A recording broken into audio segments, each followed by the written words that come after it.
guys, welcome to Laval 3D Interactive, the Interactive University. I'm joined by Emma. Hi. And this is the L3DI podcast. So today we're going to talk about a few subjects to do with video games. First of all, the PlayStation 5 and Xbox Series X pre-orders. Okay. Those came out a few days ago. Did you see the price of those? Well, I think I've seen actually the price of the PS5, which is probably around €499. Just for the console. Just for the console. Just for the console.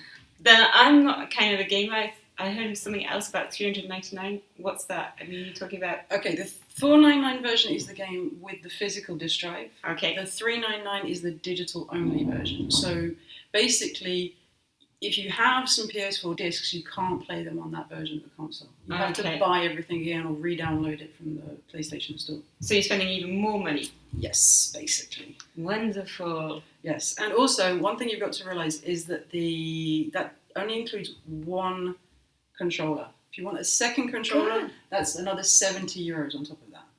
And that's just for the PS5, which is actually at $499. Well, it's for both of them. If you want the PS4, either physical edition or digital edition, you only get one controller. You only get one controller. So you can't play with your family? Yeah, basically. Okay, so you're just playing on your own. Yeah, so, well, I mean, gamers. Yeah, gamers. Sorry. But in my time when you used to get the Mega Drive, you'd get two. True. Back in the day, you would. Yeah, I mean, I think it depended on the control, on the console. Some you only got one. I think when I got I have an N64, a Japanese N64, and it only came with one. Only came with one. Okay. And I think the same for my Japanese Mega Drive. But I think, in Europe it was a standard thing to get two. Yeah. Especially at that time. Yeah, I can remember getting two with my Mega Drive. But then again, they were much simpler controllers. These are Bluetooth wireless controllers with rumble function and stuff like that. So, yeah, it's a lot of money, but you kind of understand it because they don't want to give you two of them. Yeah, I suppose there's more technology going into the controllers than 20 years ago. Yes, definitely. Which that makes me sound old. Old. No, we're not. But the thing is, so the PlayStation 5 pre-orders happened. There wasn't enough. They sold out like that. And there's actually been people selling their PlayStation 5 pre-orders on eBay.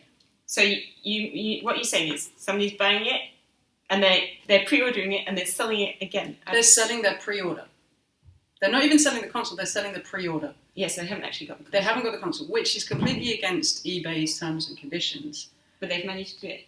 And most of them, if they get found, they get taken down. Okay. So, but there have been people who've been selling them for like €1,500, $1,500. Just for the pre-order. Because there was that few of them. But Sony admitted they messed up. Sony actually said an apology on their Twitter, on all the socials. They said an apology. They said they dealt with it badly. And they said that there will be more consoles available to pre-order as the months progress. Well, this month and next month. So there will be more. So they're going to have enough for Christmas? People are going to get them under their Christmas tree? In theory, yeah. I mean, the console's coming out in November, so... Normally they should be under their Christmas tree. Yeah, by then they should have more stock. Because there's going to be a lot of sad gamers if they don't have it under their Christmas tree. I ordered my day one. I was on the internet. I was like, I want that console. And I've spoken to a few friends who were like, yep, got it. And other friends were like, no, still haven't. No. My brother didn't even pre-order it. Are they coming out in some cool colours or are they just coming out in black and white? No, just white actually. Well, just black and white, yeah. They're black and white, yeah. Oh, they look so cool. They do. They have to make them cool now. They look like Eevee from WALL-E. Oh no. They do, they're cute. They're massive as well. They're so much bigger than the PS4. Really? They're huge. So you have to have, that's another problem, you have to have space. But the good thing is, Sony have said that 95% of the games from the PS5 will be compatible with from the PS4, will be compatible with the PS5. Okay. So if you already have a decent library of games, you can still play them. Yeah. So you can then pack up your PS4 or whatever. So mine is basically going to go back in its box in a corner, hidden away, staying safe, complete in box for 20 years when it's worth something. Or not. We'll see. Yes, wait and see. Yeah, retro collector, I can say. Yeah, that's good. But the thing is, when this happened, the Xbox fanboys were freaky, like, haha, PlayStation messed up. But then Xbox did exactly the same. So they did exactly the same. They messed up their pre-orders. There was not enough as well. So there's some very unhappy. Yeah, so you're not going to buy. I will probably buy the Xbox Series X next year. I kind of promised myself and indirectly my bank account I would not buy more than one console a year. Unless it was an retro one and I got it really cheap.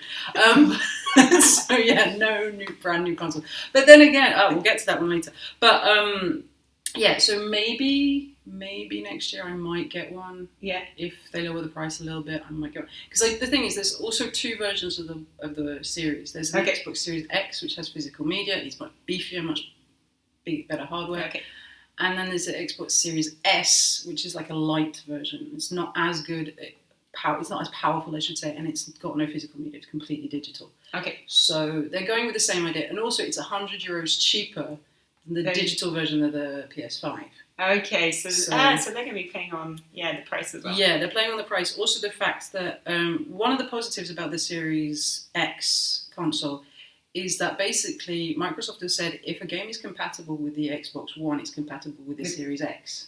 Wow. So that gives you a whole back catalogue from the Xbox One, the 360, even all the way back to the original Xbox. I mean, I think that's good. That's good from Xbox. I mean, because I was talking to Yoshi, who goes, if you watched last week's episode, you saw it. I had to cut that bit out because we went off on a tangent. But we discussed it, and this is what he told me. He was like, "You should buy it because..." But I'm like, okay, maybe that's not bad. Because I was on Xbox 360, so you'll be able to play the games that you had. Exactly, yeah. I mean, I have an Xbox One. I got it late. I got One S. I have a 360. I only got that because it came free with a laptop that I bought years ago. That's how desperate they were. Oh my god. Okay. Laptop, have a console, okay. But, sounds a bit desperate. But, I wasn't complaining. No, I think, that's a good deal. Yeah, I thought so. But the thing is, so basically, Microsoft kind of messed up as much as Sony did on this one. But the other thing is, there are going to be some very unhappy gamers this Christmas anyway, or even before Christmas, because people have been going on to Amazon and other such websites trying to buy the One X, but the Xbox Series X, I should say. See, I messed up there. And this is what people have been doing. Instead of ordering the Xbox Series X, they've been ordering the Xbox One X. So which is the old version. The current generation instead of the new one. Going, I don't know why everyone's complaining. I got one. No, you didn't.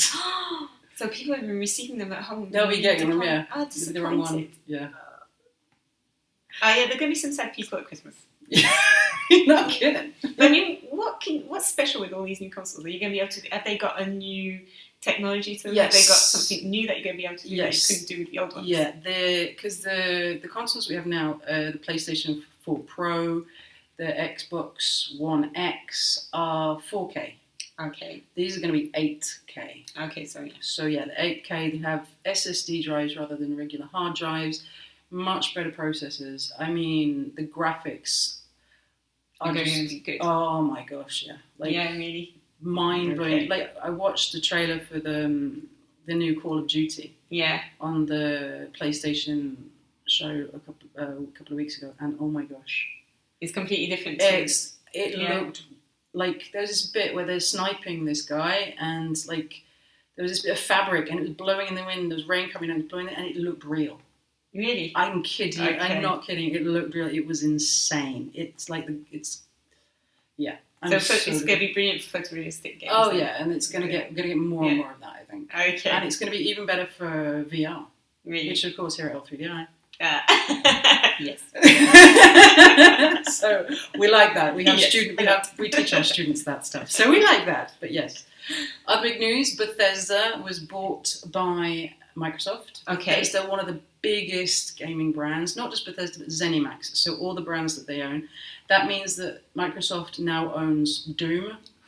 They own everything, Microsoft. Yeah, I know they do. They own all everything. Of it. Yeah, all of them basically. They own Elder Scrolls. So if you're a fan of Skyrim, all that kind of stuff. These are huge games. Fallout 76. We won't talk about it. But there you go.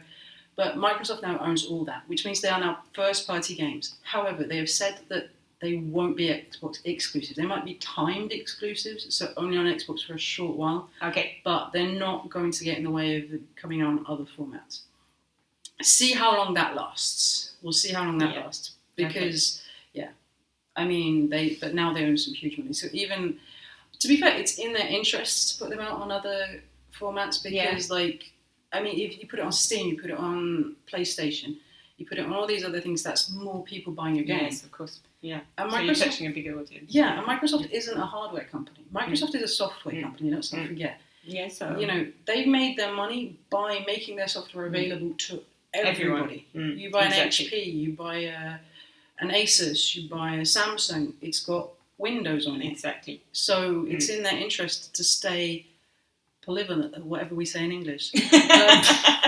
I'm tired. End of the day. End of the day. We've been working hard. It's been a long day. But yeah, so I think it's in their interest to keep Bethesda pretty open to everybody. Yeah, and not just Bethesda, but ZeniMax in general. So I think they will stick to that because the thing is with Sony, they are more of a hardware... Sony are a hardware company. They have software companies that they own, but Sony itself is a hardware company. So, I mean, Sony TVs, Sony stereos, Sony everything. Music systems, everything, yeah. Yeah, you know, so, yeah. Just don't try and make handhelds. You're not very good at that, guys. Just saying.